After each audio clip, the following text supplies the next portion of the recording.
मालूम है 25 मई 2013 कांग्रेस के 30 से ज्यादा नेताओं की हत्या नक्सलियों ने कर दी थी। इसमें कांग्रेस के टॉप लीडर्स भी शामिल थे जिनकी हत्या हुई थी। नंद कुमार पटेल, महेंद्र कर्मा, उदय मुदलियार जी, ऐसे बहुत सारे नेता थे जो कांग्रेस की परिवर्तन यात्रा से लौट रहे थे। शुरुआत हुई, हम पीछे जैसे ही वहाँ गए तो पीछे से गोली चली, लगातार 2 घंटे फायरिंग हुई। ये घटना लगभग 3:45 बजे शुरू हुई थी और ये 6 बजे तक गोली चलती रही। उस दिन उस गाड़ी में क्या हुआ था, नक्सलियों ने कैसे उन्हें टारगेट बनाया, तो वो आज आप कहानी सुनेंगे निखिल द्विवेदी के हवाले से। निखिल द्विवेदी ने ये इंटरव्यू मुझे 2023 में दिया था। 25 मई 2023 राजनांदगांव जब मैं गया हुआ था तब उनसे मेरी मुलाकात हुई थी, क्योंकि निखिल द्विवेदी इस घटना के साक्षी हैं।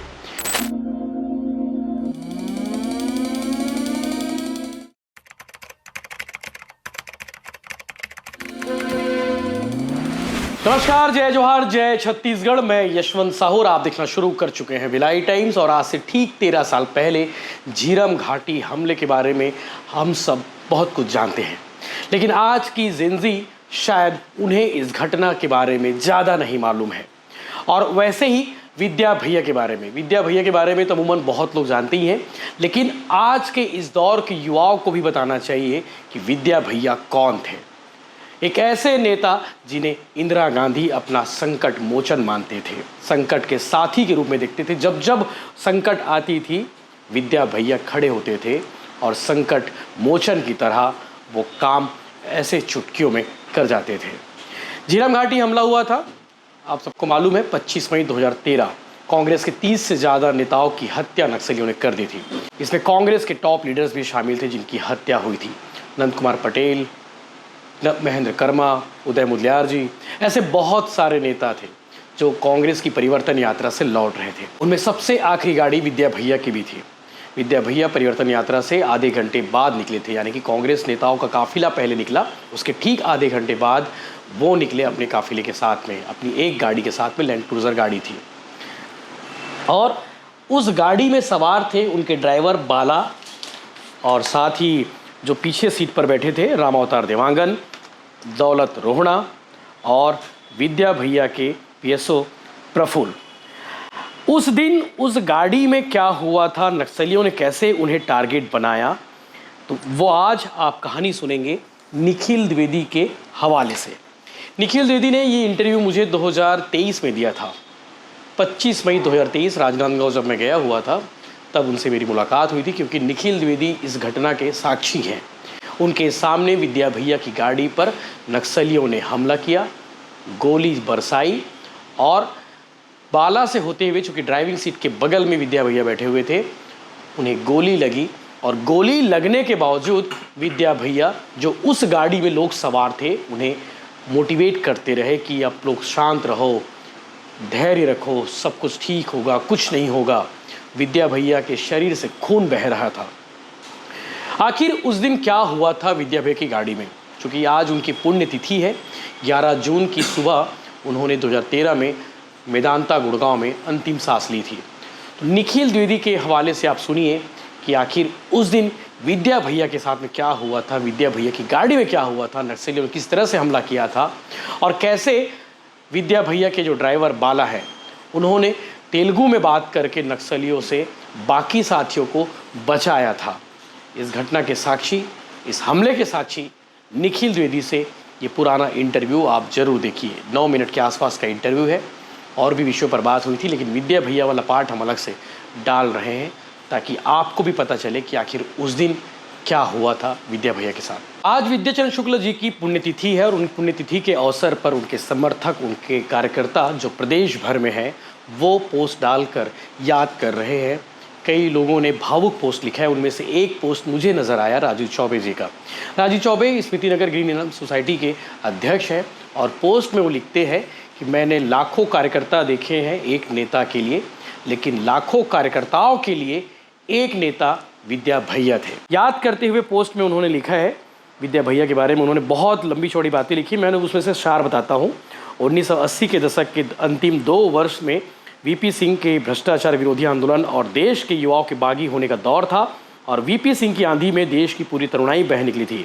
विद्याचरण शुक्ल के वीपी सिंह के साथ जुड़ने से ये आंधी छत्तीसगढ़ में और प्रबल हो गई थी।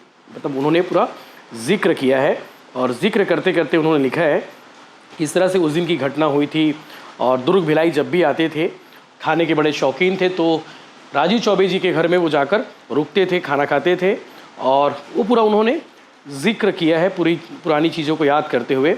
और आखिरी में उन्होंने एक लाइन लिखा है कि भैया के बारे में मैंने हमेशा ही लिखा है कि नेताओं के लिए समर्पित लाखों कार्यकर्ता दिखे, लेकिन कार्यकर्ताओं के लिए समर्पित एक ही नेता, वो है विद्या भैया। उन्होंने बहुत सारी फ़ोटो भी शेयर की है राजीव चौबे जी ने, और फ़ोटो शेयर करते हुए ये बातें लिखी है। ऐसे बहुत सारे कार्यकर्ता, बहुत सारे समर्थक हैं, लेकिन राजीव चौबे वो शख्स थे, वो नेता, वो समर्थक रहे जो दिल्ली में भी डटे रहे आखिरी समय में, जब विद्या भैया के परिवार और कुछ करीबी लोग थे, उनमें राजीव चौबे भी शामिल थे। आज उन्होंने लंबा चौड़ा पोस्ट लिखा है फेसबुक पर। तुमसे डरता नहीं।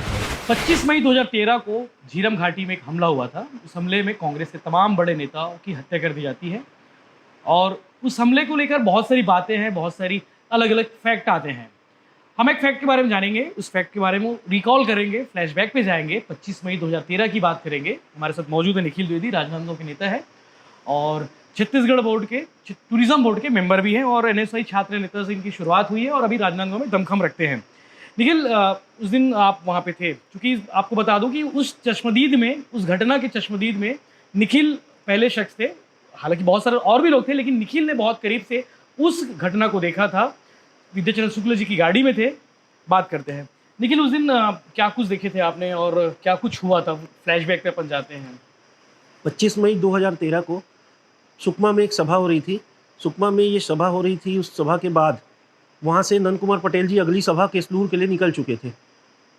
उनके साथ पूरा काफिला जा रहा था और विद्याचरण शुक्ल जी खाने में थोड़ी देर हो गई थी और थोड़ा स्वस्थ थे तो थोड़ा लेट हो गए थे, तो विद्याचरण शुक्ल जी वहाँ रुक गए थे सर्किट हाउस में भोजन करने के लिए।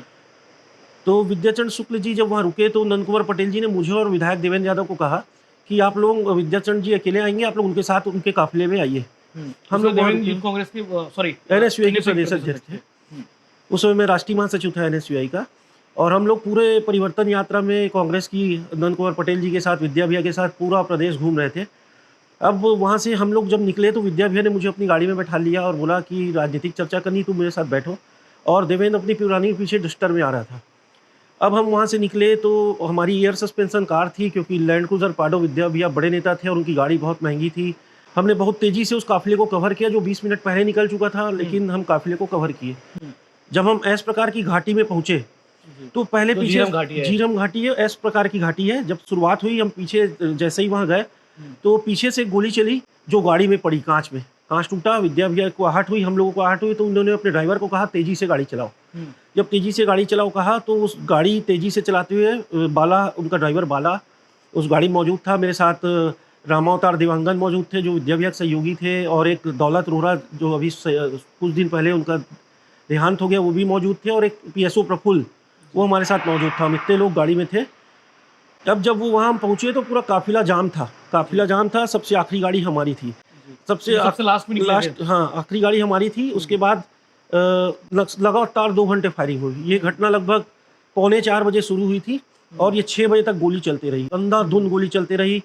एक गोली, सबसे पहले ही गोली जो गाड़ी में पड़ी, जब गाड़ी में पड़ी तो गाड़ी सीज हुआ, इंजन सीज हो गया और गाड़ी के चारों साइड से लॉक हो गई और हम अंदर फंसे हुए थे। बहुत गर्मी थी। अब जब गोली पड़ती थी गाड़ी में तो ऐसा लगता था कि सांस ले पा रहे हैं, ऑक्सीजन अंदर आ पा रही है। कांच को तोड़ते हुए निकलती थी। गाड़ी इतनी महंगी थी कि उसके जो दरवाजे हैं वो बुलेट प्रूफ का काम कर रहे थे, क्योंकि बहुत चौड़े दरवाजे थे। लैंड क्रूजर प्राडो अच्छी महंगी गाड़ी थी, लेकिन कांच जो था वो बुलेट प्रूफ नहीं था। तो जो ऊपर से एम्बुस लगाकर नक्सली गोली मारते, पहाड़ियों से गोली मार रहे थे, तो पहाड़ियों से जो गोली मार रहे थे उसके कारण विद्याचरण शुक्ला जी को 3 गोली लग गई। कांच को चीरते हुए, सामने सीट पे थे, उनकी सीट को डाउन कर दिया गया था, फिर भी कांच को चीरते हुए उनको लग गई। उनका पूरा खून मेरे ऊपर गिर रहा था, लेकिन बार बार विद्या भैया को मैं मानूंगा कि वो इतने बड़े नेता होने के बावजूद मुझे ये बोलते रहे कि निखिल हिलो मत, मेरी तो उम्र हो गई है, तो अभी नौजवान हो और नक्सली टारगेट ले लेके गोली मार रहे हैं। बातचीत कर रहे थे। हाँ, बातचीत कर रहे थे। उन्होंने आह भी नहीं किया, गोली लगने के बाद आह भी नहीं किया। इस बीच में 2 घंटे बाद ऐसा हुआ कि ड्राइवर सामने देख रहा था और हम लोग साइड में देख रहे थे। तो ड्राइवर ने बताया, बाला ने हम लोगों को वहीं पे बताया कि अब नक्सली नीचे उतर रहे हैं, पहाड़ियों से नीचे उतर रहे हैं और जो सबको चाकू मार के फेंक रहे हैं जो मर चुका है, और बाकी लोगों को बंधक बनाए जा रहे हैं। अब नक्सली हमारी गाड़ी तक भी पहुंचे। जब नक्सली हमारी गाड़ी में पहुंचे तो उन्होंने ऊपर से एक रमन्ना नाम के किसी कमांडर था उनका, उसने आदेश किया कि इनको शूट कर दो।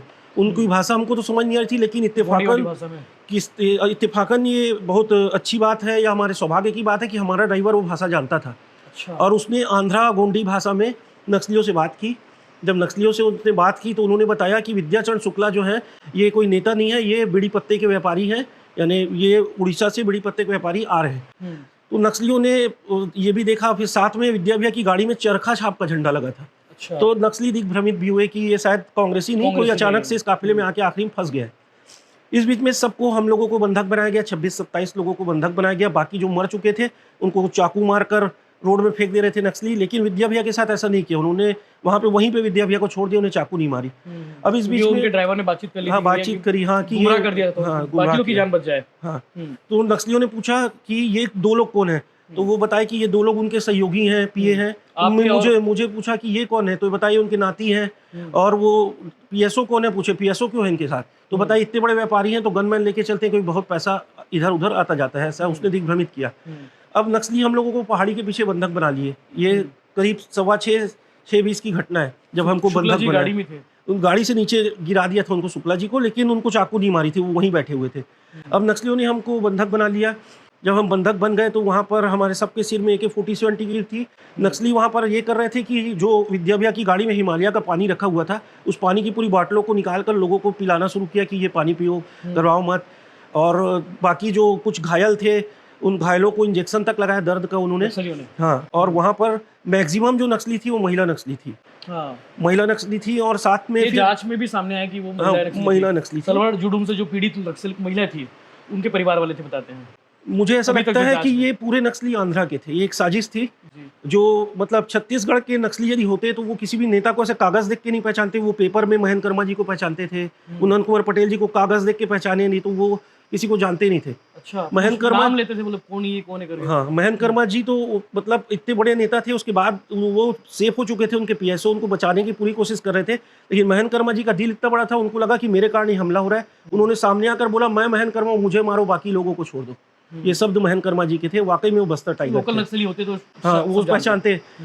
अब ये घटना जब पहाड़ी के पीछे हमको ले गए, सबके सिर में AK-47 टिकी हुई थी। अच्छा, एकदम फिल्मों की तरह। हाँ, फिल्मों की तरह सबके सिर में AK-47 टिकी हुई थी। फिर धीरे धीरे नक्सली अंधेरा होते होते पीछे भागते जा रहे थे। इस बीच में कोई फोटोग्राफर आया, वो फोटो खींचना शुरू किया हम सबकी। बहुत गंदे कपड़े पहने हुआ था। सब लोग उन्हें से पूछा आप कौन हो, तो वो बताया कि मैं नक्सलियों का फोटोग्राफर हूँ। अच्छा। उसके 10 मिनट बाद IBC 24 के एक पत्रकार नरेश मिश्रा वहाँ पहुंचे। वही पहुंचे, सबसे पहले नरेश मिश्रा पहुंचे।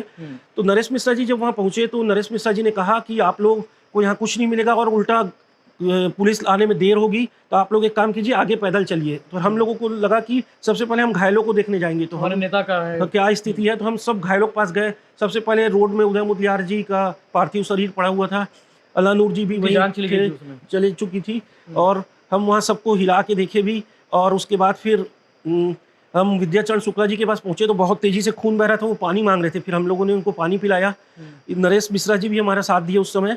और जब हम लोगों ने उनको पानी पिलाया तो फिर हम सोचे कि एक बाइक जो नरेश मिश्रा जी के साथ आई थी, उस बाइक में उनको ले जा लेंगे। तो दौलत रोड़ा और मैंने बाइक को स्टार्ट किया और विद्या भैया बैठाने की कोशिश की बीच में, लेकिन विद्या भैया के शरीर से खून इतना ज़्यादा बह रहा था कि उनको बाइक में ले जाना पॉसिबल ही नहीं था।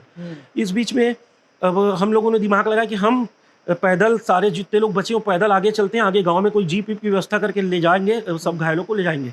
अब जब हम आगे 3 किलोमीटर बढ़े तो हमको कोया बटालियन सेम नक्सलियों के ड्रेस में मुंह बांधे हुई मिली, तो हम फिर से डर गए कि नक्सली वापस आ गए। लेकिन फिर नरेश मिश्रा जो हमारे साथ पत्रकार थे, उन्होंने बताया, लाइट जलाया और बताया कि मैं पत्रकार हूँ और ये मतलब वो लोग हैं जो नक्सली जिनके ऊपर हमला किए। तब वो लोग भी हमको समझे, हम भी उनको समझे कि ये कोया बटालियन है। फिर कोया बटालियन अपना अंदर इधर घुसी और हम आगे बढ़े तो 4 किलोमीटर बाद हमको SP और कलेक्टर मिले। मयंक श्रीवास्तव SP थे उस समय, वो मिले। उसके बाद वहाँ से एम्बुलेंस की व्यवस्था थी सारी। तो हम लोगों ने फिर वहाँ से बख्तरबंद गाड़ी के जरिए विद्या भैया को आगे तक लाया, वहाँ से एम्बुलेंस के जरिए महारानी हॉस्पिटल जगदलपुर लाया। जब जगदलपुर लाया तो फिर वहाँ पे स्थिति इतनी भयावह थी कि मतलब उनकी स्थिति इतनी खराब थी कि मतलब उन्हें सीधा रामकृष्ण शिफ्ट किया गया और उसके बाद वहाँ से वेदांता शिफ्ट किया गया। जी, इस पूरे मामले में जो मुझे लगता है ये एक नक्सली घटना नहीं, एक बहुत बड़ी साजिश थी।